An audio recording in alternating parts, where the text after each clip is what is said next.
It's that simple concept. It's like you know, the whole time that you're sitting there doing 1 hour of billing, you're not building a team. You're not building a business. You're not doing business development. You're not getting out there. You're not building that law firm that you love. You doing that 1 hour of billing is you doing the urgent work, not the important work. So instead of being a manager to a bunch of specialists, you want to become over time a manager to managers. So other managers report to you.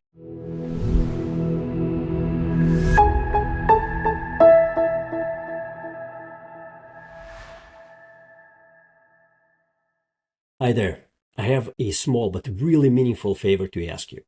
You know, I watch at the stats on our YouTube channel and Spotify channel, wherever most people listen and watch our podcast. And I see that over 80% of everybody who listens to it regularly is not a subscriber. I'm asking you to subscribe to this channel. And the reason for that is my mission and the mission of my team is to help as many small law firm owners to learn how to transform their law firms into better businesses, and so they in turn enjoy better lives. When you hit subscribe button, you tell these platforms that this is content worth listening, worth viewing, and they in turn will show it to many other small law firm owners and hopefully help me fulfill our mission of helping them create a better business and enjoy better lives. So would you please do me this favor? It would mean the world to me. And hit the subscribe button. And my promise to you is that I will continue to work hard at creating good content with practical ideas that help you and your teams grow better law firms. Thank you. Welcome to another great podcast of Grow a Law Firm. I have an amazing guest with me here today. He is hailing from south of Spain.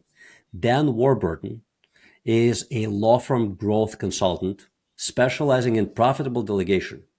Then I'm going to explain this simply. You help law firm owners work less while making more. Now, most lawyers are incredibly skeptical people. The second they heard what I just said, their BS meter just went off. Like, there's no way I can work less and make more. Now, I've been a business owner operator for 23 years. I know how this works, but I think to the hundreds of law firm owners that I've spoken over the years, maybe thousands, to most of them, number of hours equals revenue equals profitability. Explain how that is not necessarily true. I will explain more than it's not necessarily true. I will explain that it's actually a complete lie.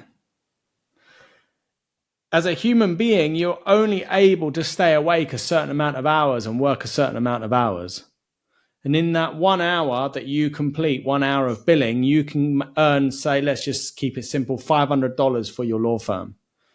But let's say that you're already working 60, 70 hours a week. To increase your profits, what are you going to do? Start working throughout the nights? Get it to 80, 90? How far are you willing to go to earn that extra profit? One of my clients, before he spoke to me, was working 100 hours a week, completely exhausted and burnt out. Now imagine instead of you billing for that 1 hour, you had 10 associates or 10 attorneys in-house, each billing 1 hour. But instead of them being able, you've been able to charge them out at $500 an hour, it was even half that, say $250 an hour, and you got 10 of those. How much is that in that 1 hour that's come into the firm? $2,500. So would you rather work that 1 hour yourself and bring in $500 for the firm, or have a team of 10 each bringing in an hour for that firm, totaling $2,500? So you got the choice now. Do you work that 1 hour and only make $500, or do you not work that hour and make $2,500?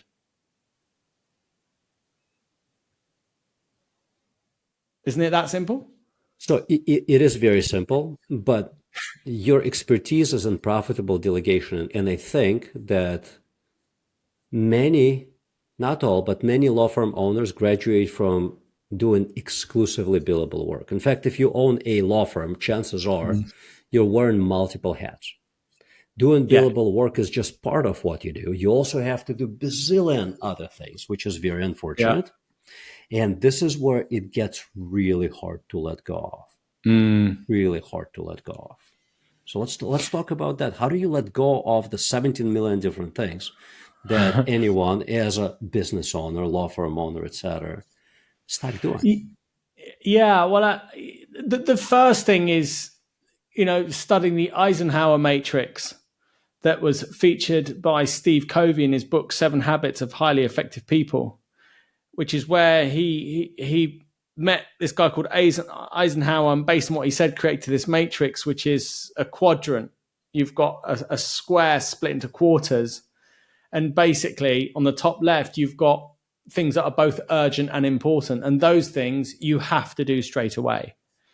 Then you have other things that are not as important, but seem urgent. And the idea is that you need to be looking at, is the work that you're doing urgent or important? Because if you keep doing what's urgent, you end up building a law firm that causes you to have to keep doing what's urgent. Whereas important stuff is work that has you build the law firm that you'd love to own one day. In other words, business development, going out after the right clients, learning to delegate, leadership and management. How do you transfer responsibility from your shoulders onto the team members' shoulders? Because until they feel responsible for your success and the success of your law firm, they are quietly quitting. They're pretending to be busy. They're pretending to be worried about everything, but really they're nowhere near as worried as you, because it's your business. They never will be. So the only way that you can have them successfully build a profitable firm for you is if you successfully transfer the weight of responsibility from your shoulders onto theirs. And so to bring this back to basics and to be able to give you, the listener, something that you can implement straight away, the first thing I do with my clients is I have them schedule regular one-on-one calls with their heads of department or with the lawyers that have a team that manage underneath them. So let me give an example. There was one of my clients, he was the same one, he was working over 100 hours a week. He had a small team of 12. And the first thing we did was to schedule regular one-on-one calls with his key team members. So they were the heads of department. One of them had a team of 3 under them. The other one was seniors without any, but he had regular one-on-one calls with each one of those.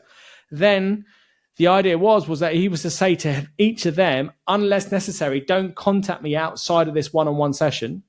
And during this one-on-one session, bring to me all your challenges and all of your problems that come up throughout the week, and we will go through them one by one. That one-on-one time is then to be non-negotiable. In other words, it must happen every single week at the same time with that individual.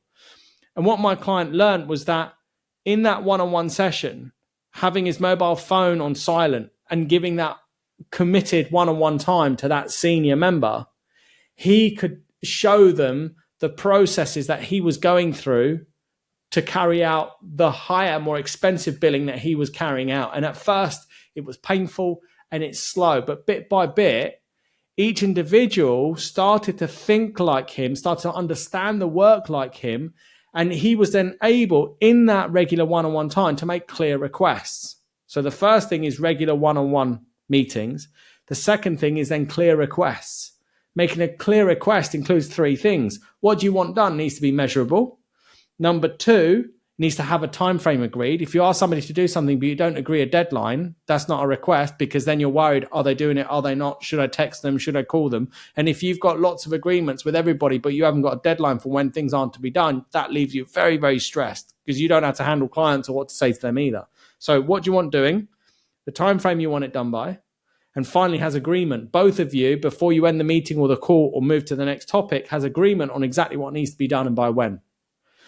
Then if you've got the one-on-one calls set up, what happens is you're never worrying, like, when am I going to get to speak to that head of department again or to that senior associate? Because you know you've got that time booked with them every single week. And so when you see them make a mistake or they don't do something well, don't step over anything. Because the minute you step over something and let it continue, that mistake will perpetuate. And if you keep stepping over things and ignoring things and just not bothering holding people to account on them, that's step number 3, accountability, then the mistakes continue and it just gets worse and you can't manage anything. So then what you do is you write down, right, they were late on this. They didn't complete this file properly. they didn't speak to their client well. This email dated this, that wasn't answered well. Then when it comes to that one-on-one, you then say to them, hi, thanks so much for being on time for this call. So there's another tip, acknowledgement. Always acknowledge your team for their efforts and what they're doing. And then say, so look, I want to give you the opportunity to get the career progression you'd love. I want you to have the opportunity of really going places. And so I've got some things I want to point out that I think you can do even better than you already have. And that's where you then point out the things that you've noticed them do. And the art is rather than trying to be their employer, be their mentor, be someone that stands for their success, be the one that stands for them to really go places as a lawyer. And if you then create the opportunities where if they meet their billing targets, doors are going to open for them, they're going to feel like listening to you has something in it for them, rather than you just trying to dictate and tell them what to do. You then have this collaborative teamwork where they become inspired with what becomes possible for them through you kindly dedicating this time each week to support them. And what happens is each week, as you handle every mistake they make, and you ask them, what can you see is missing that you can put in place to make sure this doesn't happen again? Then they become an investigator, a problem solver. They start to think like you and look for solutions instead of coming to you with problems. And bit by bit, as you solve every mistake that they make, week by week by week, you find they're not making the mistakes. The workflows are being carried out exactly as you agree, from beginning all the way to the end, right to the money being in the bank. They require you less. They text you less. They ask you less often for stuff. They start to run your firm and they start to feel responsible for what they need to do because they've had that experience of being on a regular one-on-one call with you. Then you can decrease those one-on-one calls from, say, an hour a week to half an hour a week. And then it gets really fun. You can start reviewing work with them before it's released to clients. So you have them, a clear request might be, Jack, can you get this to me by 12 p.m. Thursday? And I want you to have this completed in full like we've done these other things, or by following this procedure. Is that okay? Great. Can I just check? What have I asked you to do? You've asked me to have this with you by Thursday. Yeah, great. What time? 12. Great. And what do you need to do? Follow these steps. Brilliant. You've got it.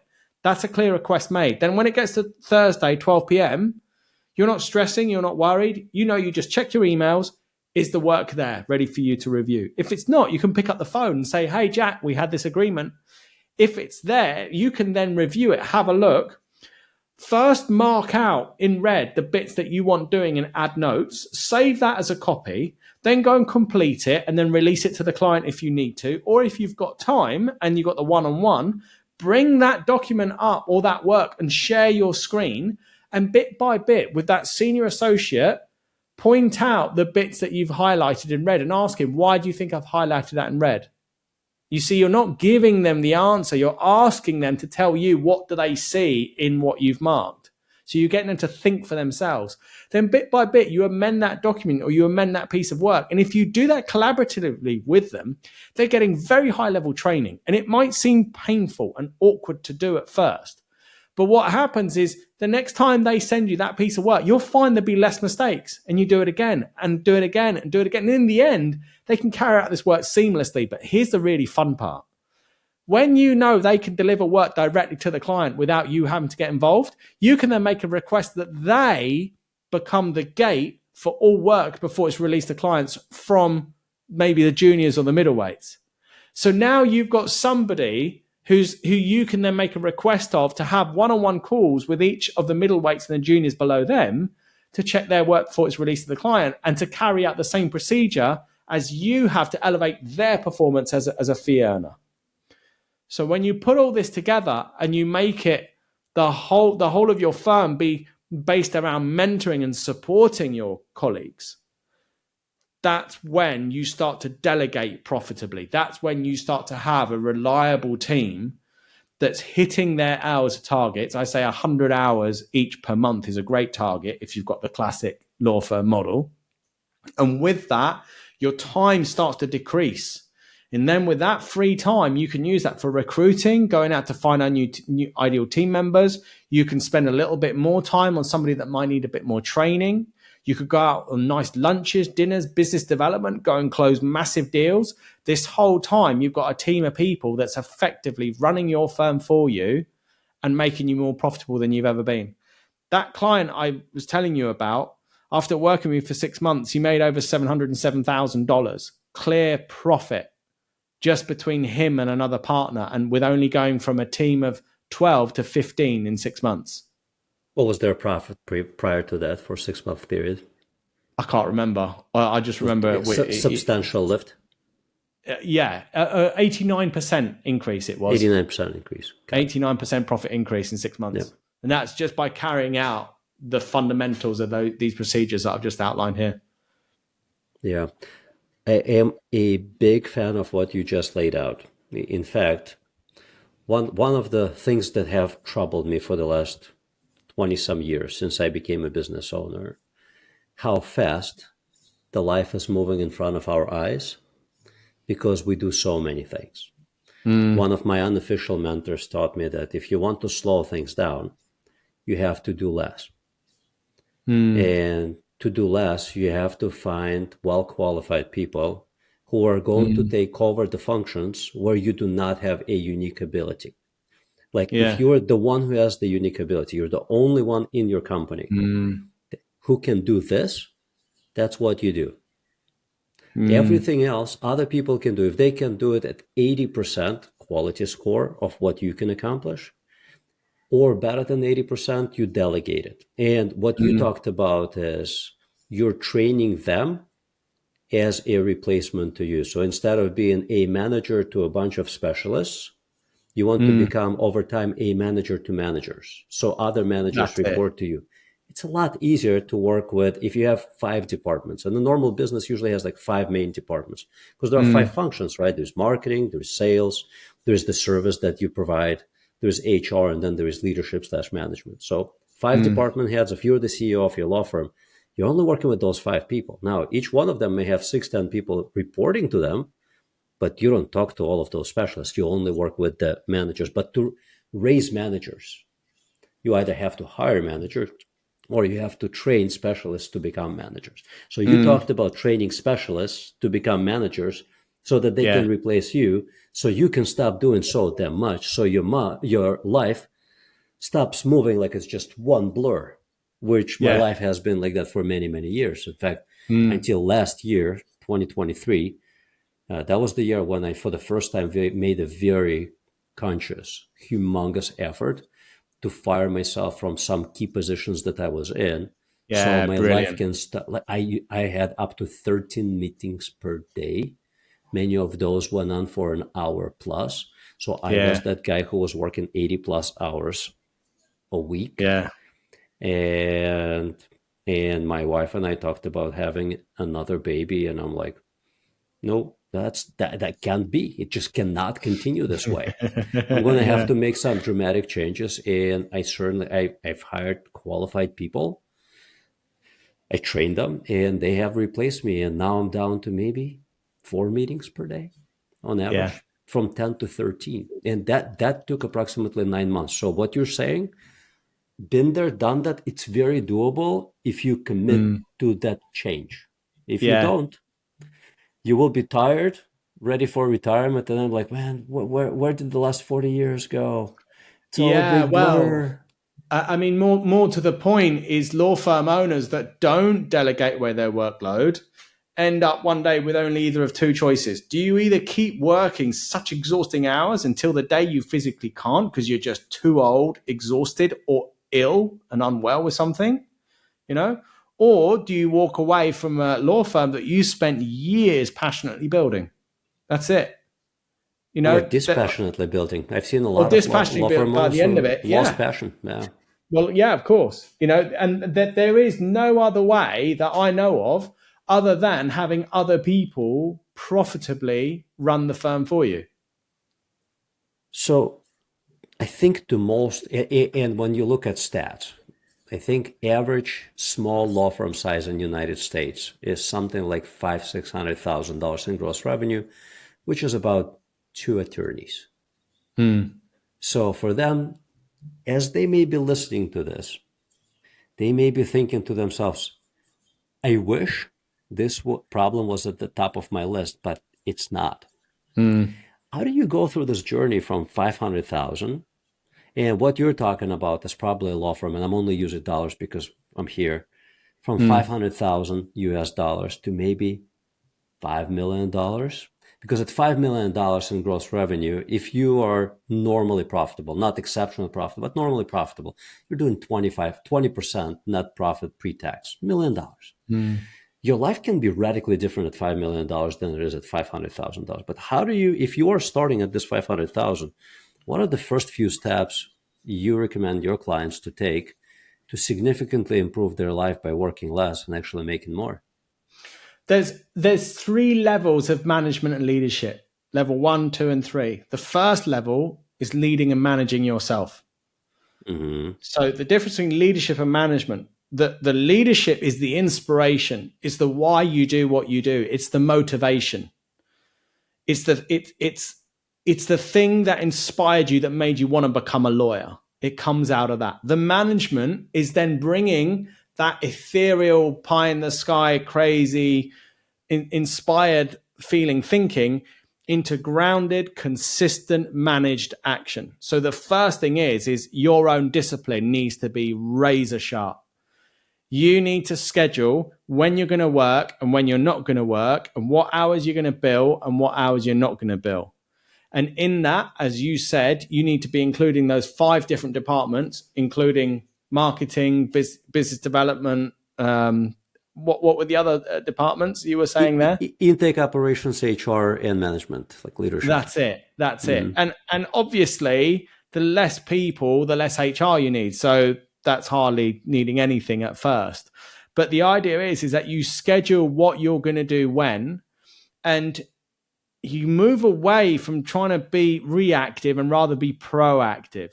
Reactive is where you don't schedule anything in. You leave yourself available for anything and any client requests, and you're ready to jump up and stop what you're doing to start something else.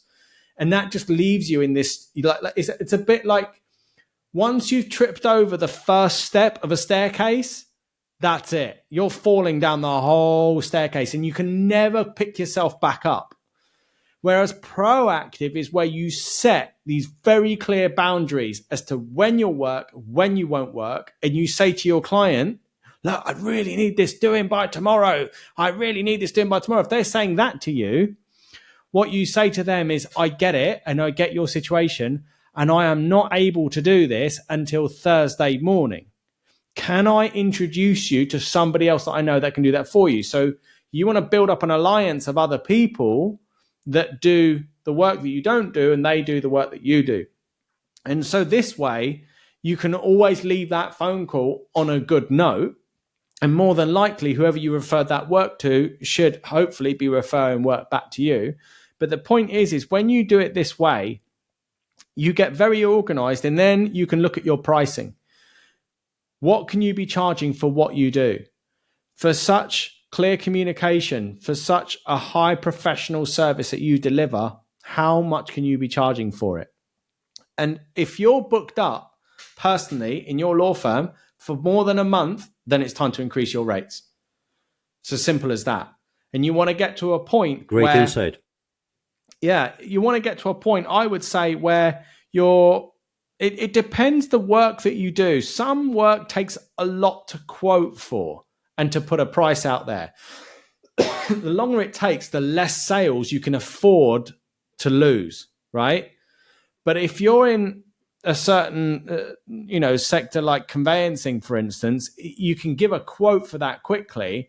You want to be raising your prices, and it's all right if you get enough work coming in that you only need to close 1 of every 5 to be properly busy.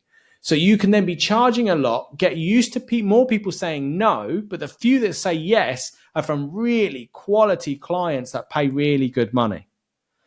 So it's a balancing act. But the whole basis of this is get disciplined in level 1, management and leadership, managing and leading yourself.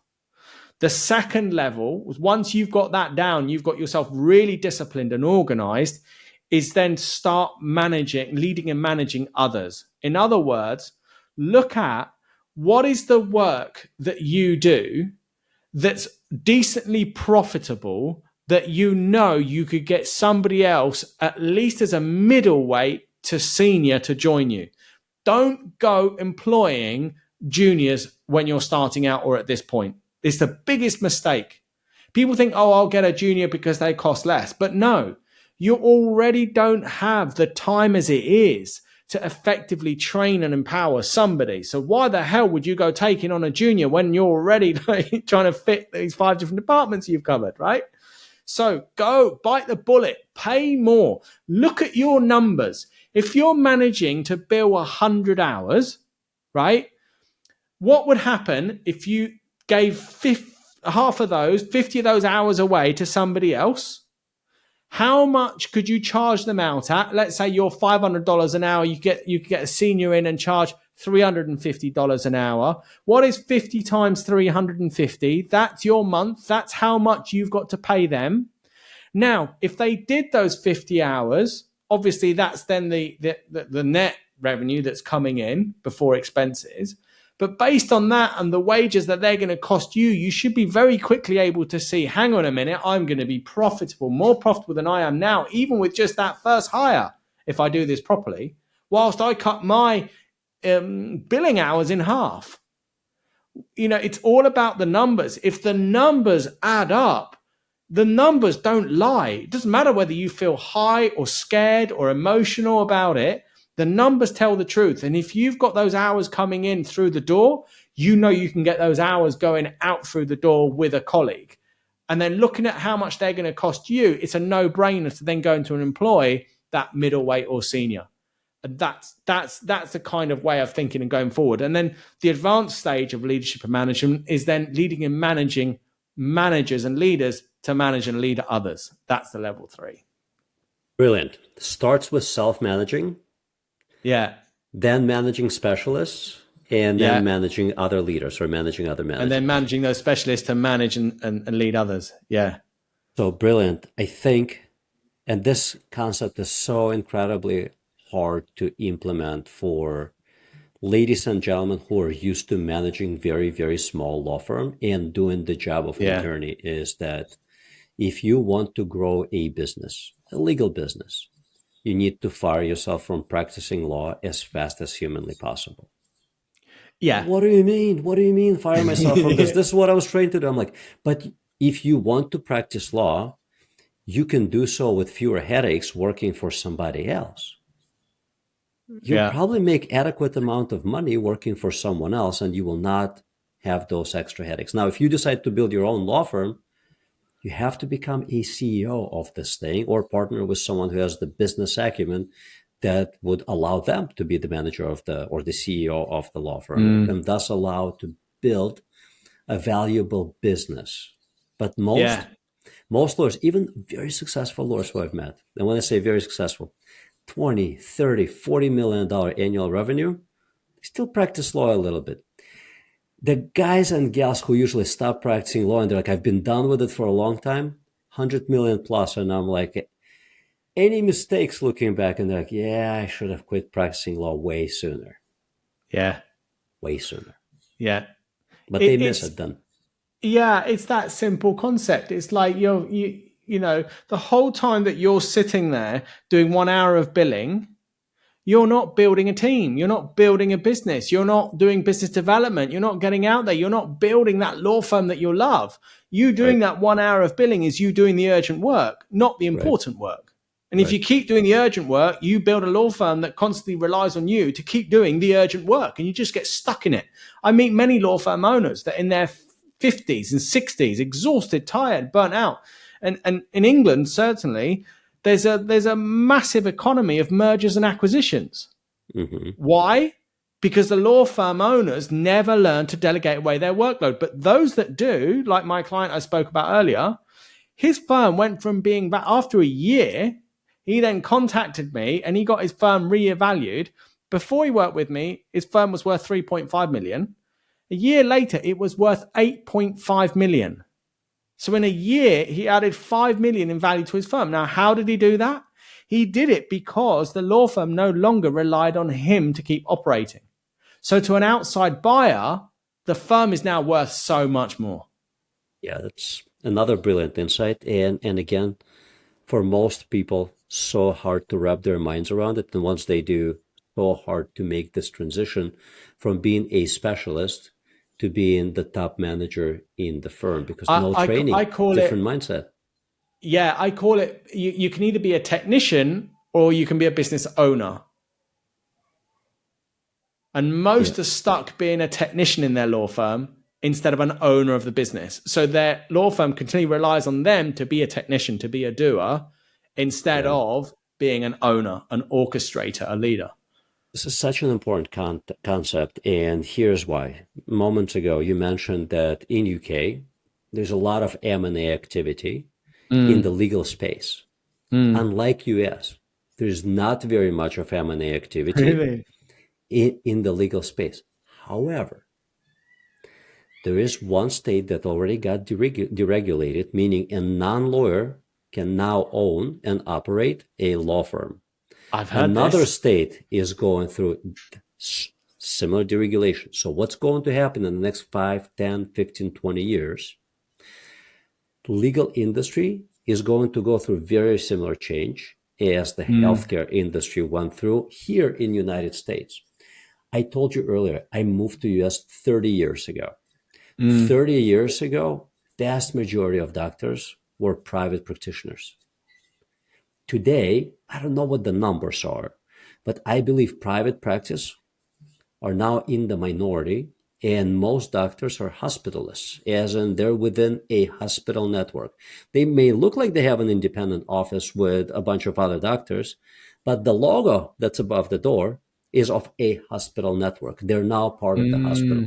How that came to be? Hospitals and private equity groups decided that this can be a profitable business if you start buying up small private practices. That industry is not regulated the same way as legal industry. You can actually operate a healthcare business without being a medical doctor.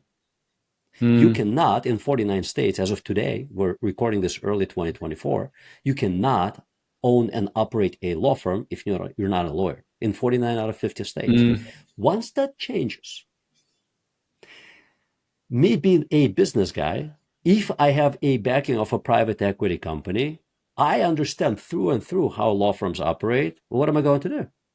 I'm going to buy up a whole bunch of solo or very small law firms. I'm going to make a marketing machine because I'm a marketer, work really hard for those what used to be 10 separate locations, 15, 20, 80.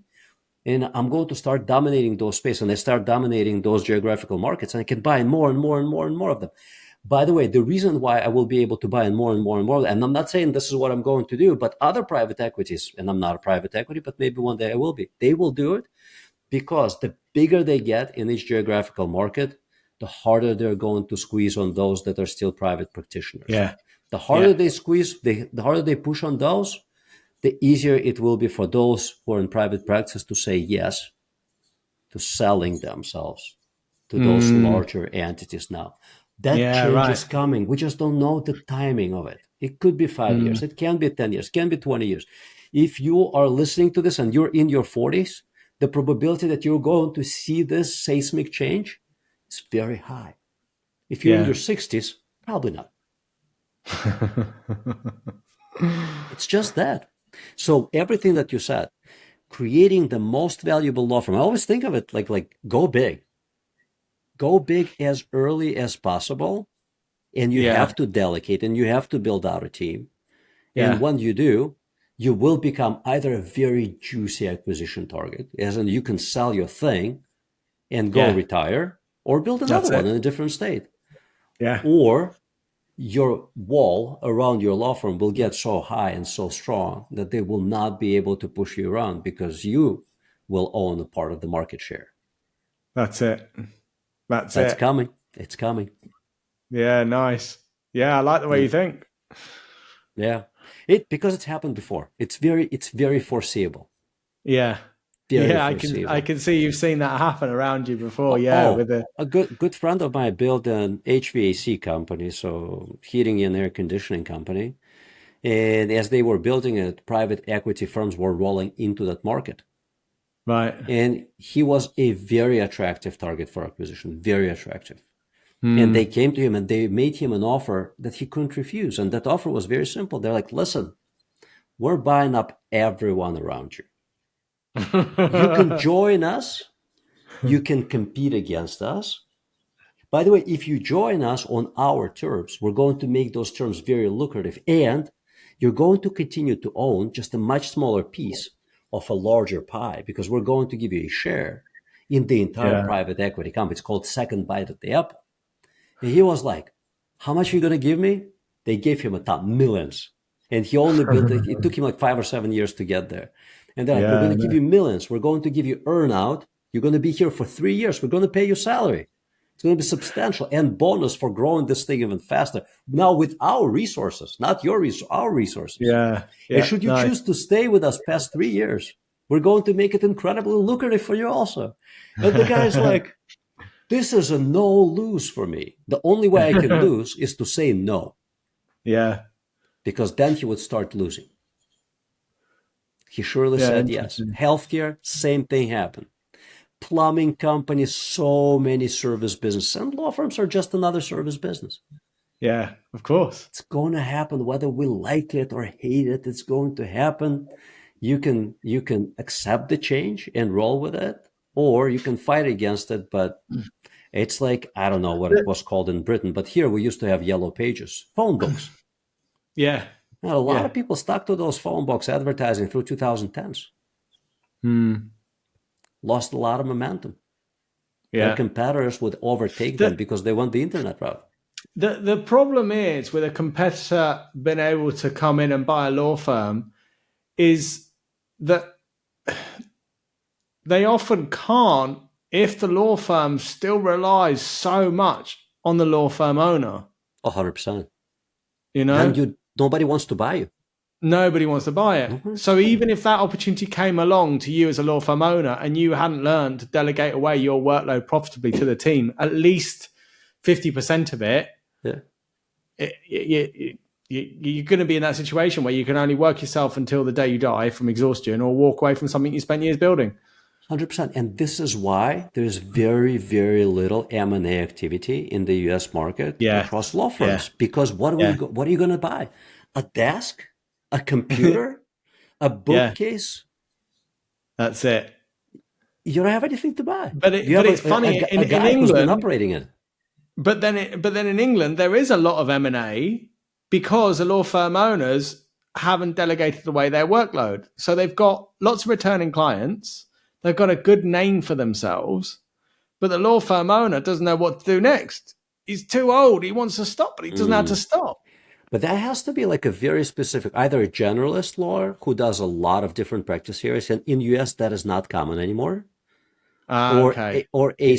So we do not have general counselors who will do a divorce, intellectual property. There is in England. Yeah, they have 3, 5, 7 departments, each one doing a different sector of law. So that's larger law firms, but most law firms in the US are small. So small. Here's how it breaks down. As of 2019, 1/3 of all law firms were solos. One lawyer. Now there are 1,450,000 lawyers. As of 2019. 1,350,000. Numbers are so much bigger than the UK. It's huge. It's huge. The UK has, I think, nearly 11,000 law firms in total. So between that's like solos Chicago. and large. That's like Chicago, where I am. Right? Well, all right. So it's not that many, but so in Chicago, if you drop a pin in downtown Chicago, and if you know geography of Chicago, everything that's east is a lake. So you're mostly looking north, west, and south. If you drop a pin in downtown Chicago, and then you draw a radius, I think, of 5 or 10 miles. I did this research many years ago. There were 517 law firms that only did personal injury cases. Wow. Talk about competition. If you look at the entire Chicagoland, which is like 11 million people, there are thousands of law firms in Chicago alone. In Chicago alone. In New York, it's a lot more law firms than Chicago. In LA, And more law firms than Chicago. It's huge. It just really proves that if you want to get ahead, you know, there's a classic saying, if you want to succeed, do what no one else is doing. If you want to succeed, be the one that's willing to do what no one else is doing. And I'm telling you now, if you're listening to this and you're a law firm owner, it's learning management and leadership and how to have other people reliably hit their billing targets without you. That's 100%. It. That's the skill. Nobody's doing it. There is no management and leadership in the legal sector, right? There just isn't. Yeah. Correct. There's not. Yeah. And so if you invest in this, like, this is definitely the way to get ahead. Yeah. I sum it up in 2 words: business acumen. Most lawyers have tremendous legal acumen and relatively low business acumen. Yet, let me finish those stats. So 1/3 are solos, 450,000 people. 1/3 own and or work in law firms with between 2 and 10 attorneys. Right. That's another 450,000 people. And then the other third is God knows. We have M200 or M250, the 250 largest law firms, hundreds of thousands of lawyers in each law firm. We have so many lawyers work for different government entities. Tens of thousands, possibly hundreds of thousands, because every city counts, every city, every village, every state, every branch of everything, federal, state, municipal, there are lawyers everywhere. But the self-employed kind of lawyers, or mostly self-employed kind of lawyers, are 2/3, 900,000 people. 900,000 people who are either completely self-employed or semi-self-employed because they work in very small law firms. Who were not trained in business, so they have relatively low business acumen.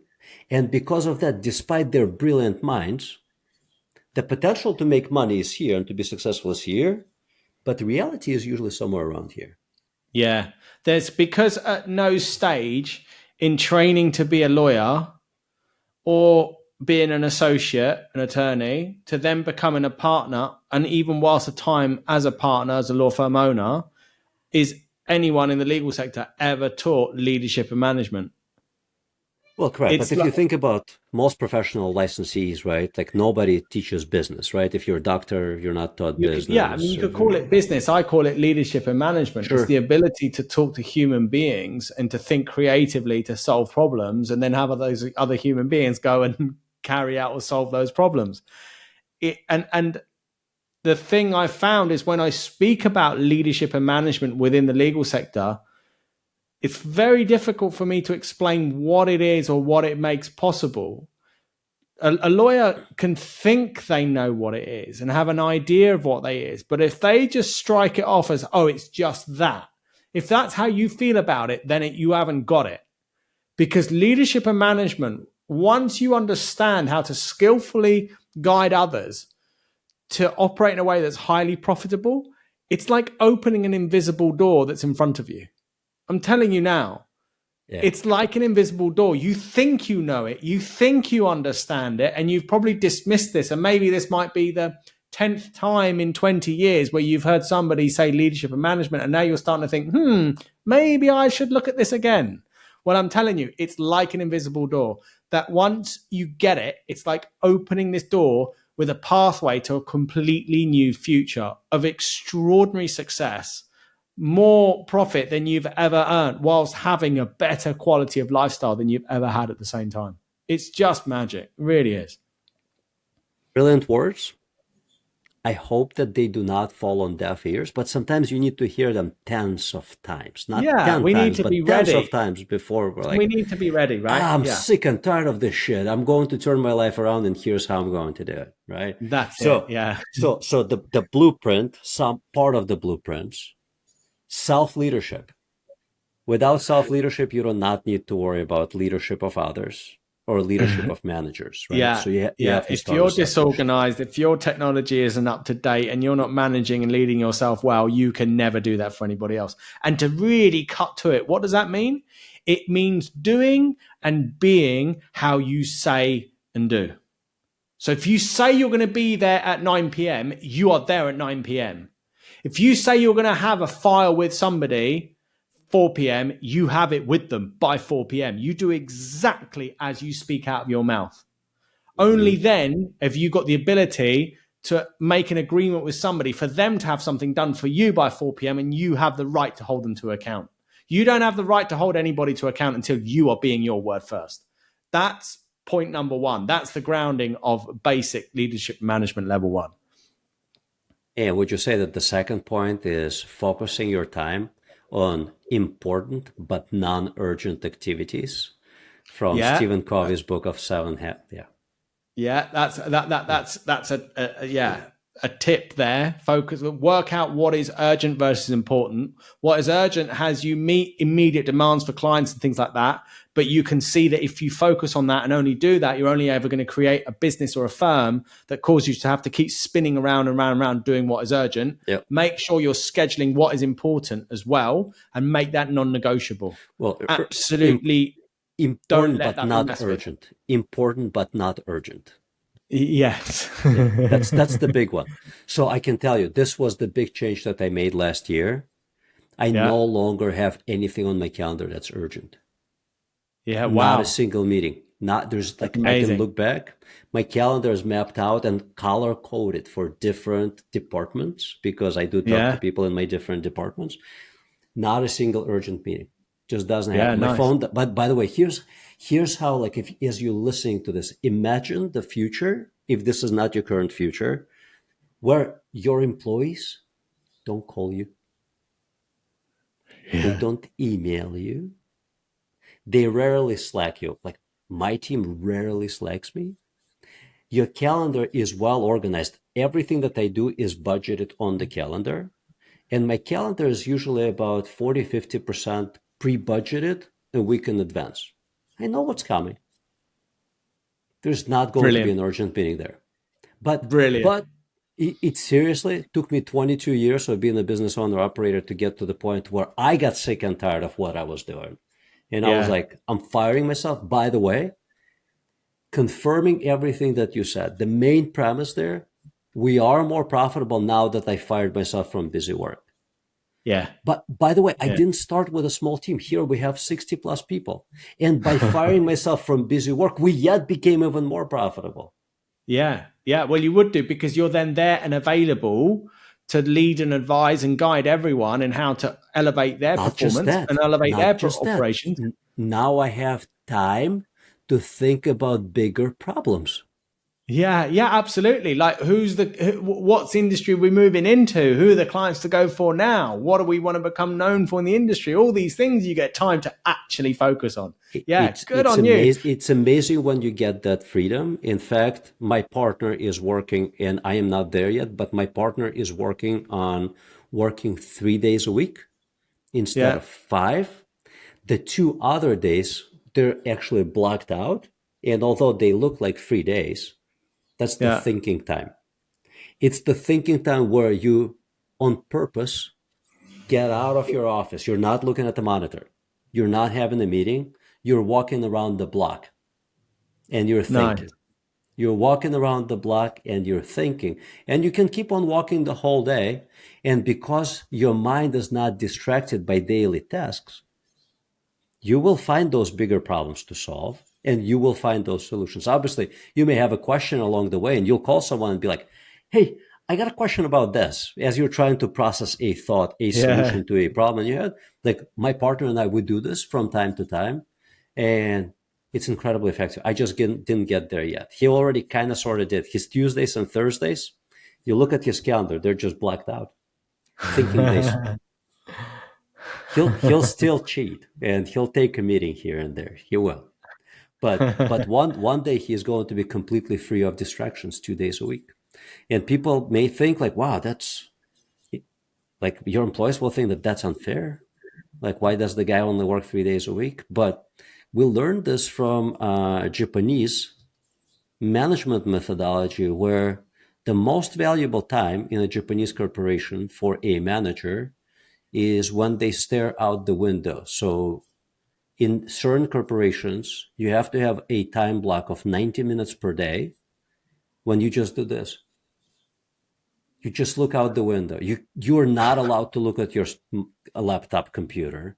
You're not allowed to Wow. look at your phone. And if your employee, if someone from your team walks by your office and they see you looking out the window, they know not to distract you, because that is the most valuable part of your day, the thinking Wow. time. Yeah. Well, I've got an hour of yoga scheduled every Monday to Friday. There you go. Yeah. Yeah. It, it, it And especially is helpful it's like, being a parent to two young children. yeah, and I mean, Yeah. you could say I'm contradicting myself because I'm the consultant in my business that does this one-on-one work with my clients, but I limit myself to only working with 10 one-on-one clients at a Mm-hmm. time. So at the maximum, I only have 10 one-on-one calls a week with Yeah. my existing clients. How long is each call? Usually up to an hour. I mean, Got it. in my programs, I leave myself, contactable as and whenever by my 10 clients. So Mm-hmm. I'm really there for them. But Got it. I find they get everything they need in that one session a week. And usually by about the 6 to 9 month mark, we like to step it down to once every 2 weeks because they've really got in the swing of things and really got things rolling. They need less from me. That's amazing. Speaking of clients and coaching, if somebody listens to this or watches this podcast recording, they may be thinking 89% lift in profitability 6 months over 6 months, and the valuation lift from 3.5 million, I assume pounds, to No, that's USD. That was a USD. US Okay, so company. from three and a Yeah. half million dollar valuation to $8.5 million valuation is a Yeah. huge lift. I may Yeah. want similar results. How would they find you? What's a good step? Like, how do they start with you? They can go to danwarburton.com. And when you go there, straight away, you'll see you can take a 60-second profitable delegation assessment. And what that does is it will show you what it is based on how you answer those multiple choice questions. It's called 60 seconds because you can do it in 60 seconds. Most people do it in about 2.5 minutes. But then after that, you can see where your strengths, weaknesses are, what you need to focus on to elevate your skills in delegation. But also you get added to my law firm owners club. So then you receive an insight every other week, and you'll get opportunities to write to me, ask me questions, anything like that. Or you can just contact me, and depending on my availability, I'm always open to sharing ideas. Brilliant. Dan Warburton, it was such a pleasure to have you here on this podcast. Fantastic. I've really loved it. And I'm not sure who's learned more from who here. Thanks, Sasha. I appreciate that. Thank you.